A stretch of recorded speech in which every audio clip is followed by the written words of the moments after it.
दर्शकबिन नमस्कार। तपाईँ यति बेला लुम्बिनी खबर टिभीसँग जोडिनु भएको छ। सदाको दिन जस्तै आज पनि देश तथा विदेशका महत्त्वपूर्ण समाचारहरू लिएर उपस्थित भइसकेका छौँ। यदि हाम्रो च्यानलमा नयाँ हुनुहुन्छ भने सब्स्क्राइब गरी छेउमा रहेको बेल आइकनलाई क्लिक गर्न नभुल्नुहोला। साथै कुन ठाउँबाट हेरिरहनु भएको छ तलको कमेन्ट बक्समा गई कमेन्ट गरिदिनुहोला। दर्शकबिन यसै गरी आजको पहिलो र विशेष खबर रहेको छ। एकताको प्रयास असफल भएपछि छुट्टै समानुपातिको सूची बनाउँदै उज्यालो नेपाल पार्टी। ऊर्जा मन्त्री कुलमान घिसिङ समक्ष रहेको उज्यालो नेपाल पार्टी समानुपातिको छुट्टै बन्द सूची बनाउने भएको छ। राष्ट्रिय स्वतन्त्र पार्टी रासपा काठमाडौँका मेयर बालेन शाह पक्ष प्रगतिशील लोकतान्त्रिक पार्टी लगायतसँगै तत्काल एकता सफल हुने नदेखेपछि उज्यालो नेपाल छुट्टै बन्द सूची बनाउने गृह कार्य थालेको हो। मेयर बालेन रासपासँगै मिलेपछि हिजो राति अबेरसम्म एकताका लागि प्रयास भइरहेको थियो। रासपा सभापति रवि लामिछाने, बालेन र कुलमान घिसिङले हिजो राति पनि संवाद गरेका थिए, तर पदीय बाँडफाँट सहमति जुट्न नसकेपछि उज्यालो नेपाल समानुपातिक सूचीलाई अन्तिम रूप दिन लागेको हो। हाल समानुपातिक उम्मेद्वारको नाम टुङ्गो लगाउने कार्य भइरहेको छ। उज्यालो नेपाल र पोर्लोपाबीच हिजै सहमति हुन खबर पनि बाहिरिएको थियो। दर्शकबिन यसै गरी राष्ट्रिय सभा सदस्यका उम्मेद्वारले 3,50,000 मात्रै खर्च गर्न पाउने। निर्वाचन आयोगले राष्ट्रिय सभा सदस्य निर्वाचनका लागि खर्चको सीमा निर्धारण गरेको छ। आयोगले राष्ट्रिय सभा सदस्य निर्वाचनमा उम्मेद्वारले 3,50,000 बराबरको खर्च गर्ने पाउने सीमा निर्धारण गरेको हो। आयोगले मतदाता नामावली खरिदाका लागि 1,000 सवारी सावधान 40-70,000 सवारी इन्धन 10,000 प्रचार सामग्रीमा 14,500 खर्च गर्न पाउने गरी खर्चको सीमा निर्धारण गरेको छ। ढुवानी 10,000 गोष्ठी अन्तर्क्रियाका लागि 1 लाख अन्य प्रचारमा छापा एवं विद्युतीय माध्यममा खर्च 14,500 खर्च गर्ने पाउने भएको छ। यस्तै कार्यालय सञ्चालन 70,000 प्रतिनिधि परिचालन 30,000 विधि निष्कर्षमा 30,000 खर्च गर्ने पाउने भएका छन्। आगामी माघ 11 गते राष्ट्रिय सभा सदस्य निर्वाचन हुँदैछ। उम्मेद्वारहरूले खर्च गर्दै बैंक वा वित्तीय संस्थामा छुट्टै खाता खोली सोही खाताबाट खर्च गरेर यसरी खर्च गर्दा निजको तर्फबाट खर्च गर्ने जिम्मेवारी पदाधिकारी तोकी गर्नुपर्ने आयोगले जनाएको छ। निर्वाचन खर्चको विवरण निर्वाचन सम्पन्न भएपछि सार्वजनिक गरी राष्ट्रिय सभा सदस्य निर्वाचन ऐन 2075 अनुसार आयोगमा पेश गर्नुपर्नेछ। दर्शकबिन यसै गरी मैले प्रहरीलाई गोली चलाउन आदेश दिएको थिएन, नैतिकताको आधारमा राजीनामा दिए लेखक रमेशको भनाई। गत भदौ 23 गते जेन्जी आन्दोलनका क्रममा आफूले प्रहरीलाई गोली चलाउने आदेश नदिएको तत्कालीन गृहमन्त्री रमेश लेखकले बताएका छन्। नेपाली काङ्ग्रेस सिंहदरबार स्थित संसदीय दलको कार्यालयमा सोमबार पत्रकार सम्मेलन गर्दै लेखकले गोली चलाउन आदेश दिने कानुनी व्यवस्था र परम्परा नभएको पनि बताएका छन्। गृहमन्त्रीले आदेश दिने कानुनी व्यवसाय र अभ्यास छैन, पदीय नैतिकताका आधारमा राजीनामा दिएको हुँ, लेखकले भनेका छन्। मैले गोली प्रयोग गर्न लिखित मौखिक आदेश दिएको छैन।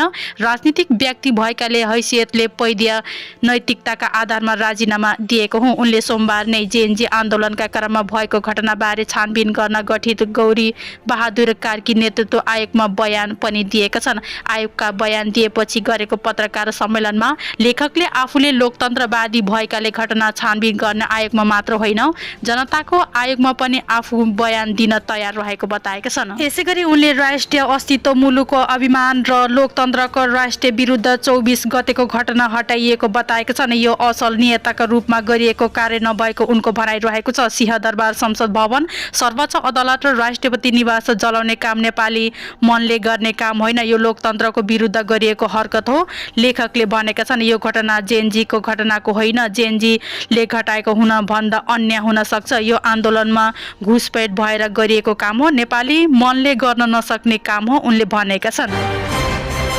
दर्शकबिन यसै गरी धरान उपमहानगरपालिकाका मेयर समेत रहेका साम्पाङले लेखेका छन्, बालेनलाई चुनावमा हराउँछौँ, जहाँबाट उम्मेद्वार दिन्छ हामी त्यही हराउँछौँ। श्रम संस्कृति पार्टीका अध्यक्ष हर्क सापाङले काठमाडौँ महानगरपालिकाका मेयर बालेन शाहले जहाँबाट उम्मेद्वार दिन्छ त्यही उनलाई हराउने चेतावनी दिएका छन्। सामाजिक सञ्जाल फेसबुक मार्फत अध्यक्ष साम्पाङले यस्तो चेतावनी दिएका हुन्।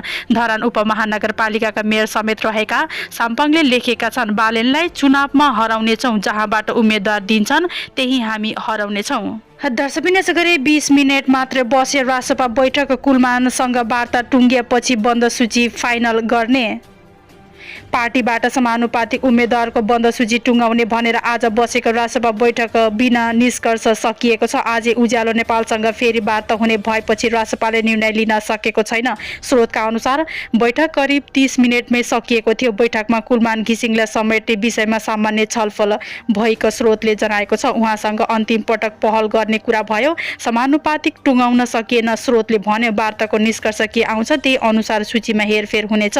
राजसभाले समानुपातिक उम्मेद्वारका लागि प्राइमरी इलेक्सन गरेर त्यसको नतिजा आइसकेको छ।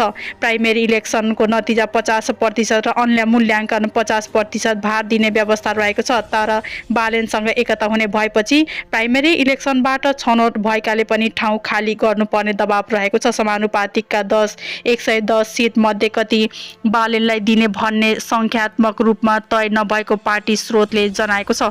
योग्यलाई स्थान दिने भन्ने कुरा हो। सङ्ख्याको विषयमा छलफल नै भएको छैन, स्रोतले बताएको छ। दर्शक गरी सुन तस्करी प्रकरणका फरार अभियुक्त नेकपाको उम्मेद्वार सिफारिस।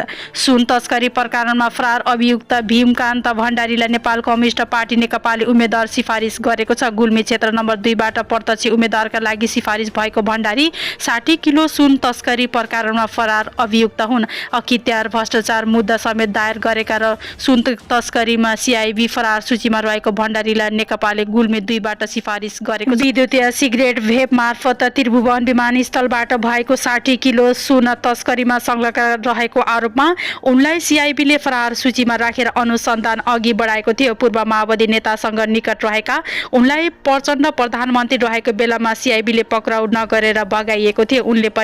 उनी फरार सूचीमा रहेको प्रहरी स्रोतले बताएका छन्। पूर्व न्यायाधीश डिल्लीराज आचार्यको नेतृत्वमा गठित सुन तस्करी जाँचबुझ आयोगले प्रतिवेदन भण्डारीलाई मुद्दा चलाउन सिफारिस गरेको थियो। उनै भण्डारीलाई नेकपा गुल्मी 2 बाट उम्मेद्वार सिफारिस गरेपछि त्यहाँकै जिल्ला स्तरीय नेताहरूले असन्तुष्टि व्यक्त गरिरहेका छन्।